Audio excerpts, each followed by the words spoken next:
오늘 성도님들과 함께 나눌 주제는 바로 리핏, 그러니까 반복입니다. 이 반복은 우리의 삶과 밀접한 관련이 있습니다. 해는 반복해서 뜹니다. 또 24시간은 우리 모두에게 반복해서 주어집니다. 계절도 반복해서 계속 바뀝니다.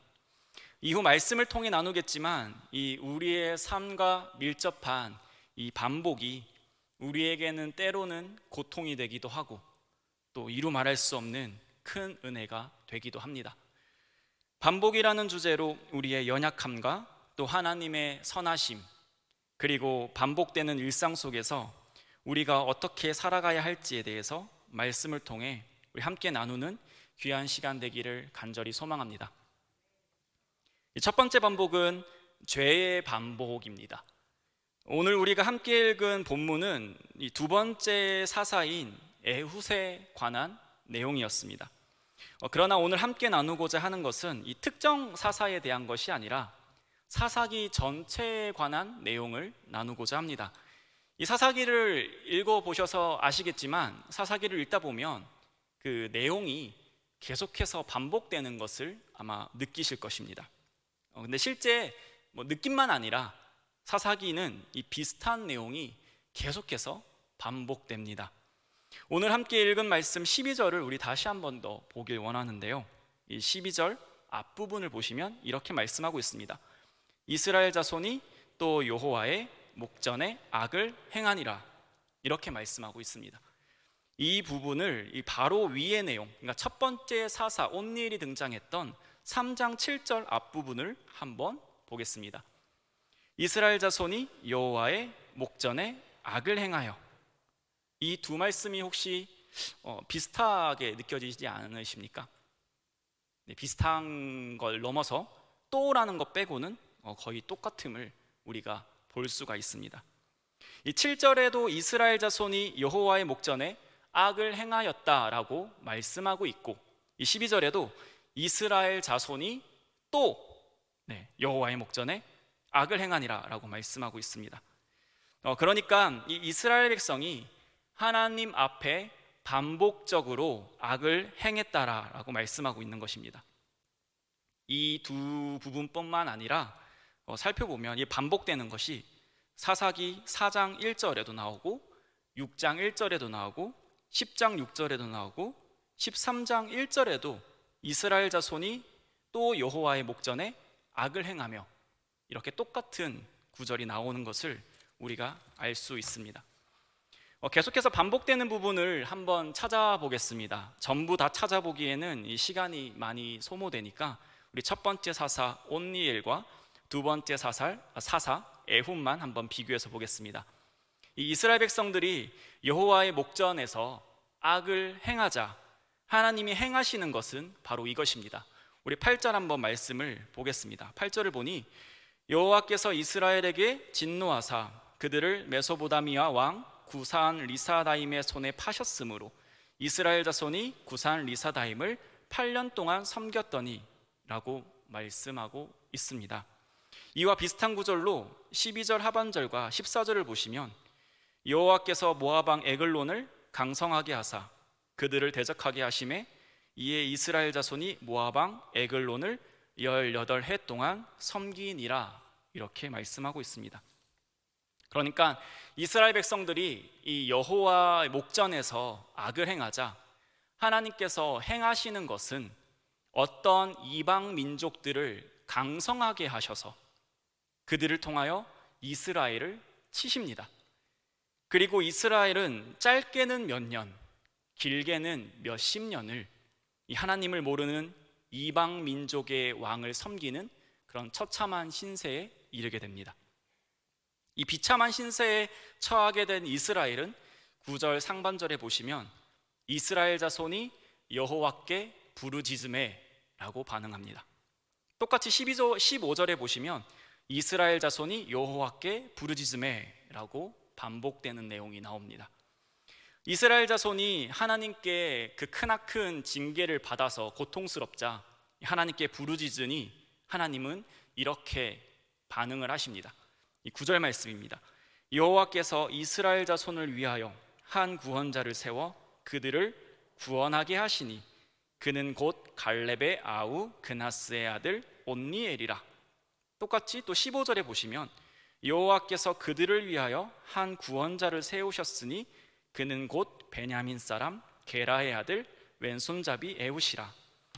하나님께서 이스라엘의 그 부르짖음에 응답하셔서 한 구원자, 그러니까 사사를 세우십니다. 이 사사가 세워지게 되면 그 결과로 11절에 그 땅이 평온한 지 40년에 그나스의 아들 온니엘이 죽었더라. 30절을 보면 그날에 모압이 이스라엘 수하에 굴복하매 그 땅이 80년 동안 평온하였더라 라고 말씀하고 있습니다. 그러니까 하나님이 세우신 그 사사가 있을 동안에는 평온을 맞이하고 이 사사의 죽음으로 한 사사의 시대가 마무리되게 됩니다.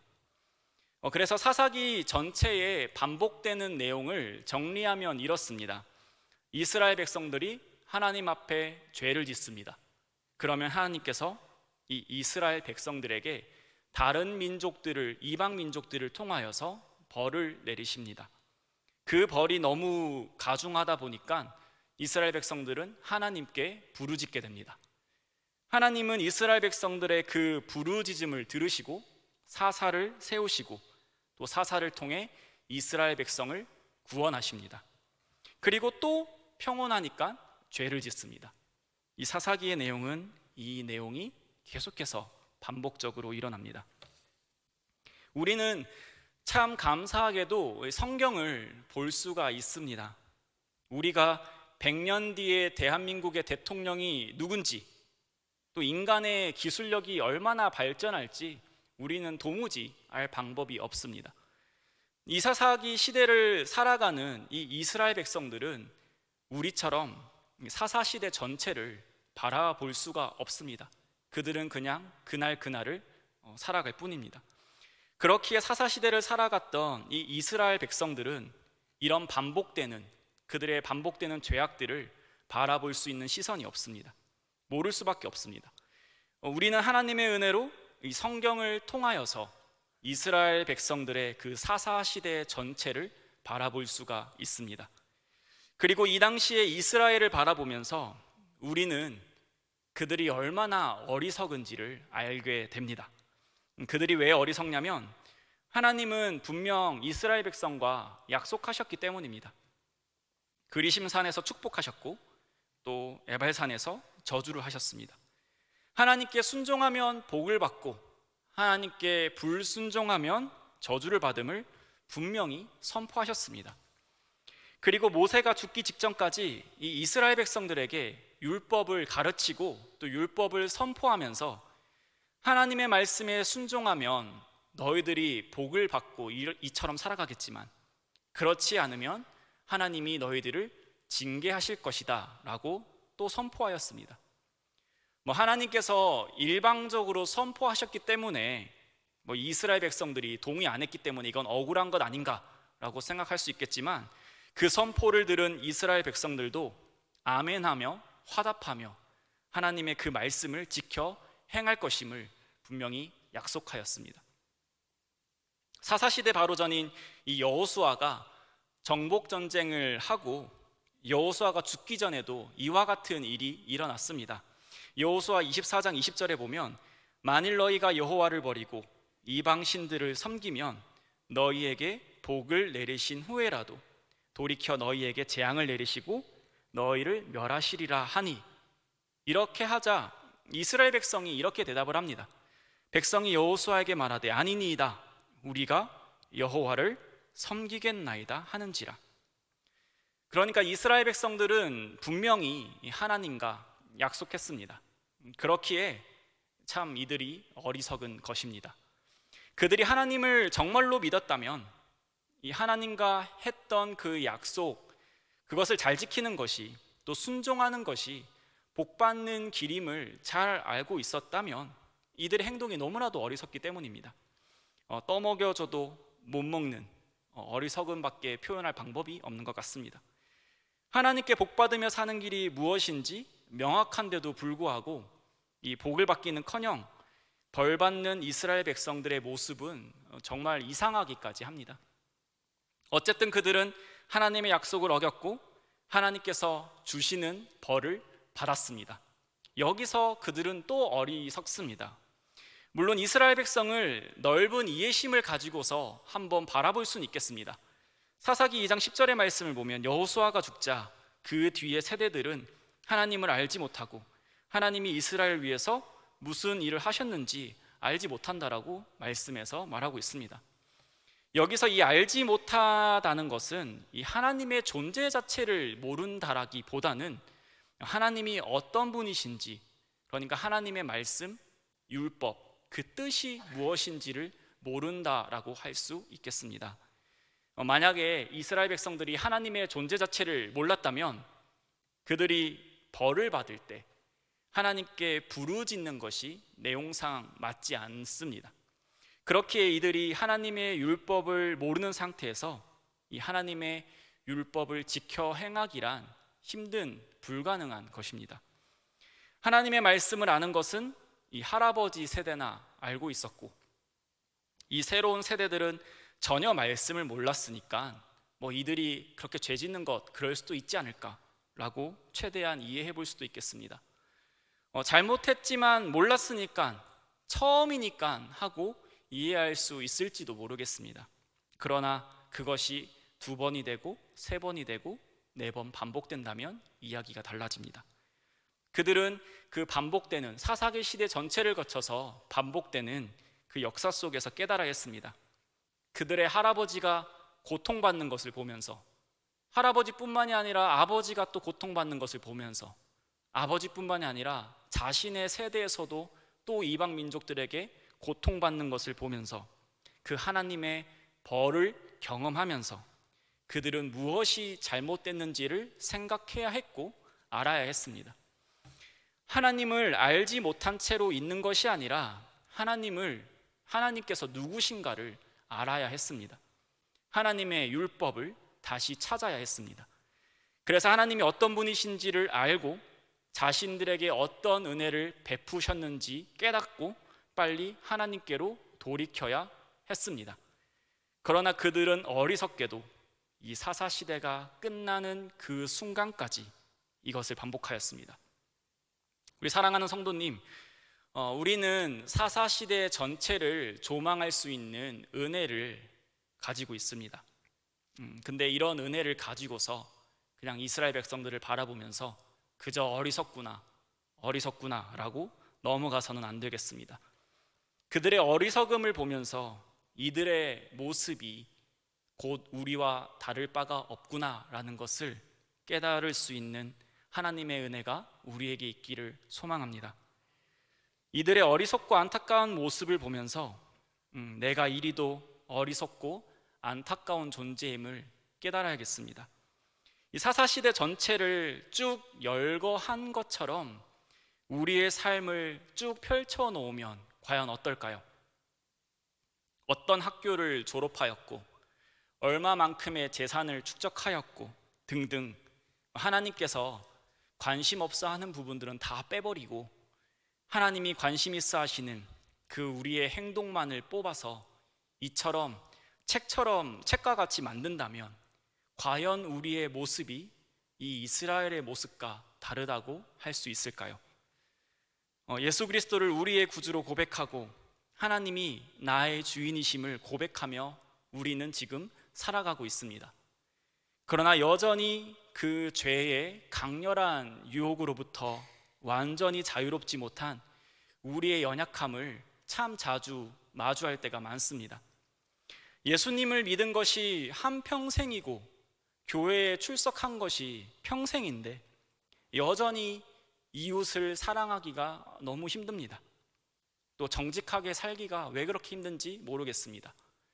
이런 한 푼도 손해보며 살기가 너무나도 힘듭니다. 또 교회를 섬기는 것도 습관이 되어서 더 이상 섬김이 아니라 일처럼 여겨지는 순간이 왜 이렇게 많은지 또 모르겠습니다. 벼도 시간이 지나면 점점 고개를 숙인다는데 시간이 가면 갈수록 왜 우리는 예수님께서 우리의 주인 되시는 것이 아니라 우리가 어느새 예수님의 주인 행세를 하고 있는지 모르겠습니다. 더욱 두렵고 슬픈 것은 이제는 이런 것들이 계속 반복되다 보니까 익숙해지고 무감각해진다라는 것입니다.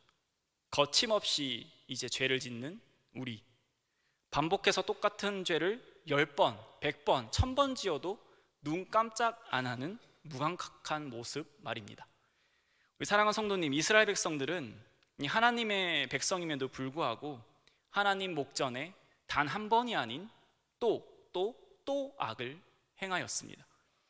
우리도 나를 구원하신 그 예수 그리스도로 인하여 더 이상 죄 아래에 있지 않음에도 불구하고 너무나도 무기력하고 자연스럽게 하나님 앞에 죄의 반복된 역사를 이루어가고 계시지는 않습니까? 이스라엘 백성과 같이 하나님을 알지 못하여 하나님 앞에 죄를 범하고 있다면 우리에게 계시하신 이 성경 말씀을 힘써 알아서 하나님을 알지 못하는 죄를 저지르지 않기를 소망합니다. 또한 지속적으로 반복되는 죄악 가운데 놓여 있다면 오늘 함께 나눈 말씀과 같이 이 이스라엘 백성들을 교훈 삼아서 그 반복이 자연스럽고 무감각한 것이 아니라 끊어야 할 것임을 알게 되는 은혜가 우리에게 있기를 소망합니다. 아는 것으로 끝나는 것이 아니라 그 은혜에 힘입어서 그 반복을 끊어버리시기를 간절히 소망합니다. 우리 두 번째 반복은 은혜의 반복입니다. 좀 전에 살펴보았던 것처럼 이 사사기에는 내용이 계속해서 반복됩니다. 그 반복되는 부분 중에 이번에 한번 살펴볼 것은 이스라엘이 고통으로 부르짖을 때 하나님께서 응답하시는 부분입니다. 다시 한 번 더 말씀을 살펴보겠습니다. 이 15절 일부분과 30절의 말씀입니다. 이스라엘 자손이 여호와께 부르짖음에 여호와께서 그들을 위하여 한 구원자를 세우셨으니 그는 곧 베냐민 사람 게라의 아들 왼손잡이 에훗이라. 30절 말씀을 보면 그날에 모압이 이스라엘 수하에 굴복함에 그 땅이 80년 동안 평온하였더라. 아멘. 이 정상적인 보통의 부모라면 누구라도 자녀를 잘 양육하고 싶어 합니다. 다행히 저도 정상적인 부모인 것 같습니다. 웬만하면 화를 내지 않으려고 하고 성숙한 어른이기 때문에 화를 참아보려고 합니다. 갓난아기 어린아이들과 싸우는 거는 어른으로서 부끄러운 일이니까요. 그러나 성숙한 어른이 되는 것이 왜 그렇게 힘든 일인지 저는 아직 훨씬 많이 익어야 되는 것 같습니다. 예수님께서는 분명히 7번을 70번까지도 용서하여 주라고 하셨는데 그 남도 아닌 내 자녀에게 왜 그렇게 한국인이 가장 사랑하는 숫자인지는 모르겠지만 딱 3번만 그 용서 못 해주는지 깊은 자책과 고민에 빠질 때가 참 많습니다. 육신의 부모가 이렇다고 해서 하나님도 과연 그러실까요? 하나님께서도 과연 포기하실 때가 있으실까요? 앞서 살펴보았던 것처럼 이 이스라엘 백성들이 하나님 목전 앞에서 악을 행하는 것이 한두 번이 아닙니다. 사사시대만도 이러한데 이 성경 전체, 이스라엘 역사 전체를 한번 보게 되면은 그들의 악행을 보고 진절머리 나시기가 충분한 것 같습니다. 여전히 예수님의 가르침을 따르기에 버거운 내 모습을 바라보면서 나도 내가 싫은데 하나님께서는 오죽하실까 그런 생각도 듭니다. 아까 잠깐 예수님의 말씀을 인용하였는데 그 말씀만 보더라도 사실 우리 하나님은 절대로 우리를 포기하시는 분이 아님을 알 수 있습니다. 예수님께서 야 나는 못하겠는데 너희들은 좀 그렇게 살아라 라고 말씀하시지 않으시는 분이기 때문입니다. 오늘 읽은 본문에서도 하나님은 절대 포기하지 않으신다는 것을 말씀해주고 있습니다. 그들이 하나님께 악을 행하여 하나님께서 주신 벌로 고통당할 때 하나님은 이 자녀들의 부르짖음을 외면하지 않으십니다. 사사로 인해서 조금 평화가 찾아오면 시간이 지나면 언제 그랬냐는 듯이 또 하나님 앞에서 악을 행합니다. 이스라엘이 반복적으로 하나님 앞에서 악을 행한다고 할지라도 그들이 참 염치가 없지만 또 하나님께 나아가서 부르짖을 때에 하나님께서는 어김없이 사사를 보내주셔서 이스라엘을 구원하십니다. 이번 한 번뿐이야, 다음에는 절대 진짜 국물도 없다라고 말씀하시지 않고 부르짖으면 구원해 주시고 또 부르짖으면 구원해 주십니다. 사사시대뿐만 아니라 구약 전체에 걸쳐서, 그리고 구약뿐만 아니라 예수님 오신 이후에도 이스라엘은 늘 반복해서 그 하나님 목전에 악을 행했고 반복해서 하나님의 벌을 받았지만 반복해서 하나님의 은혜로 구원을 얻었습니다. 이것을 통해 우리가 알 수 있는 사실은 하나님께서는 이 하나님의 백성들을 결코 포기하지 않는다라는 것입니다. 하나님은 신실하시며 자비하시며 사랑이다라는 것을 우리가 알 수 있습니다. 이스라엘이 용서받을 만해서 그들을 구원하신 것도 아니고, 이스라엘이 그 죄를 깊이 뉘우치고 이 시간 이후로 오직 하나님께만 순종했기 때문에 그들을 구원하신 것도 아닙니다. 심지어 하나님께서는 시간과 공간의 제약을 받으시는 분이 아니시기 때문에 그들이 다시 악을 행할 것을 아시면서도 그들을 계속해서 구원해 주십니다. 즉 이스라엘이 은혜 받을 만해서, 구원받을 만해서 받은 것이 아니라 오직 하나님의 은혜로 그들이 구원받았습니다. 그들은 오직 하나님의 자비하심으로 인해서 버림당하지 않고 반복해서 또 반복해서 은혜를 얻었습니다. 우리 사랑하는 성도님, 이스라엘뿐만 아니라 이 반복되는 하나님의 은혜가 우리에게도 충분히 있습니다. 먼저 우리는 우리가 어떻게 구원받아야 하는지를 항상 생각해야 할 것입니다. 하나님은 우리의 행함을 보고 구원하시지 않으셨습니다. 우리의 조건을 보시거나 우리의 능력을 보시고 구원하시지 않으셨습니다. 놀라운 하나님의 주권과 하나님의 사랑으로 아무런 자격 없는 우리를 구원해 주셨습니다. 우리가 하나님의 은혜로 믿음도 가지게 되고 그 믿음을 통하여 또 예수님을 믿게 되었지만 여전히 우리가 연약하여 하나님 목전에 이스라엘과 같이 또 악을 행할 것을 이미 다 아셨습니다. 아마 우리의 행동과 마음을 들여다보면, 그리고 그것을 기준으로 삼는다면 어느 누구 하나 평생 동안 하나님 앞에 떳떳이 설 사람 아무도 없을 것입니다. 그럼에도 하나님은 우리를 자격 없이 조건 없이 택하여 주시고 구원하셨습니다. 그래서 이 구원은 우리에게 결코 익숙해질 수 없습니다. 그저 이 은혜를 생각하면 생각할수록 이상하고 아무리 생각해도 이상할 뿐입니다. 그리고 이 이상함은 하나님의 한없는 그 사랑을 깨닫는 것으로 나아가게 되고, 그렇기에 이제 내가 주인 되어 살아가는 것이 아니라 오직 하나님께 우리의 모든 것을 맡겨드리며 살아갈 수밖에 없게 됩니다. 그래서 우리가 오직 하나님의 은혜만으로 구원받았기 때문에 이것이 우리에게 큰 위로와 힘이 됩니다. 왜냐하면 내가 잘해서 하나님께서 우리를 택한 것이 아닌 것처럼 내가 못한다고 해서 하나님께서 우리를 버리시지 않기 때문입니다. 내가 오늘 또 넘어졌어도, 여전히 또 반복된 죄악 가운데 넘어졌어도, 예수님을 전혀 믿지 않는 것처럼 오늘 행동했어도, 또 기도와 말씀의 경건 생활을 등한시했어도 하나님은 이런 것들로 우리를 결코 버리시지 않으십니다.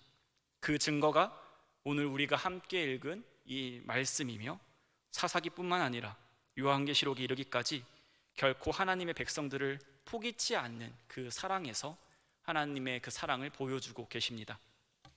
그러니 성도님, 실패해도 하나님은 우리를 버리시지 않으십니다.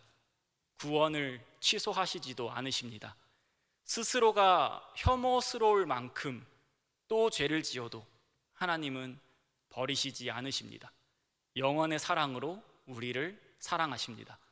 그러니 오직 하나님만으로 기뻐하시기를 소망합니다. 하나님만이 우리의 위로가 되기를 소망합니다.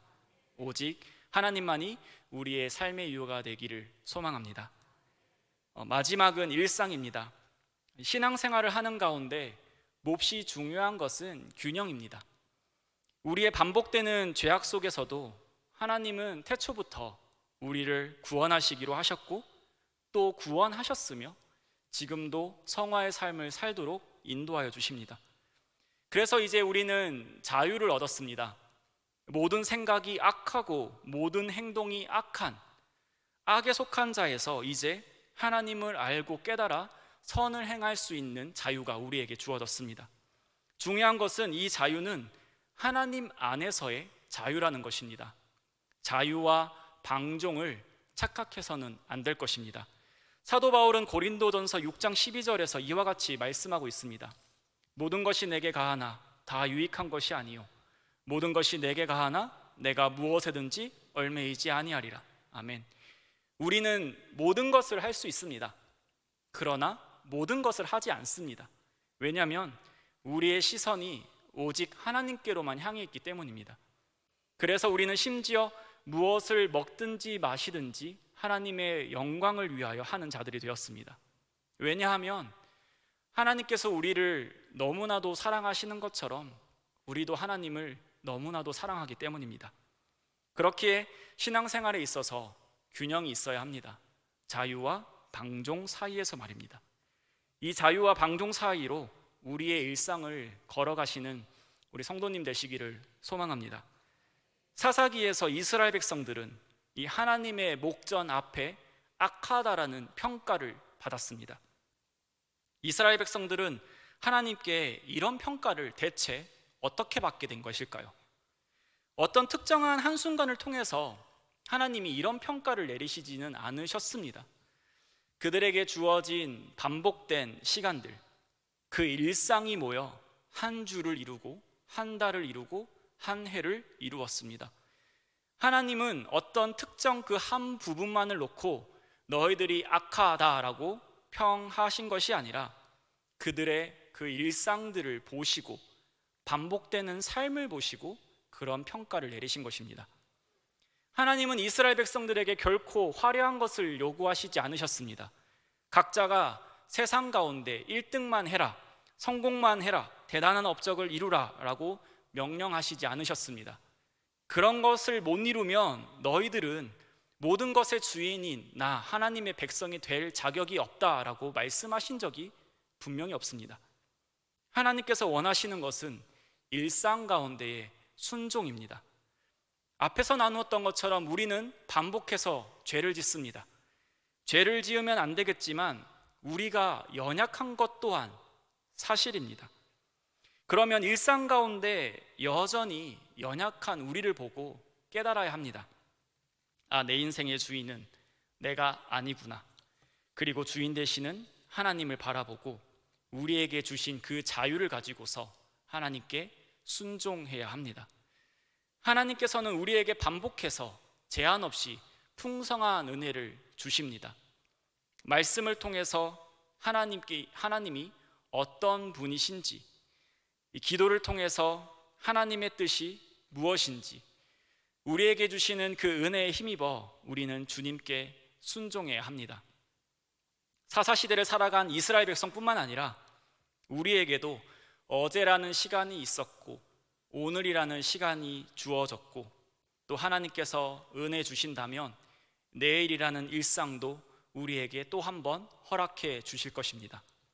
그래서 함께 결단하기를 원합니다. 우리에게 주신 그 은혜와 또 자유를 가지고서 일상 속에서 하나님께 순종하기를 말입니다. 날마다 우리의 삶을 통하여 하나님을 사랑하고 하나님께 예배드리기를 말입니다. 또 일상 속에서 만날 그 직장 사람들, 내 목숨이 다할 때까지 반복해서 만나는 또 나의 가족들, 반복해서 만나는 나의 이웃들, 그 속에서 하나님께서 우리에게 원하시는 바 그들을 진정으로 사랑하고 섬기며 또 스스로를 낮춤으로 하나님의 사랑을 실천하고 전하는 저희가 되기를 소망합니다. 그리하여서 사사시대와 같이 이 반복되는 일상을 악으로 가득 채우는 것이 아니라 때로는 실수가 있겠습니다. 또 때로는 여전히 부족할 것입니다. 그 나의 연약함을 보지 않고 우리를 끊임없는 그 은혜로 인도하시는 그 삼위 하나님과 동행함으로 우리의 일상을 가득 채우시기를 소망합니다. 우리의 모든 삶을 통하여서 오직 하나님께 영광 돌리며 또 하나님을 모르고 살아가는 모든 이웃들에게 그 일상 속에서의 착한 행실을 통하여서 하나님의 사랑을 전하며 살아가는 우리 사랑하는 성도님 되시기를 축복합니다.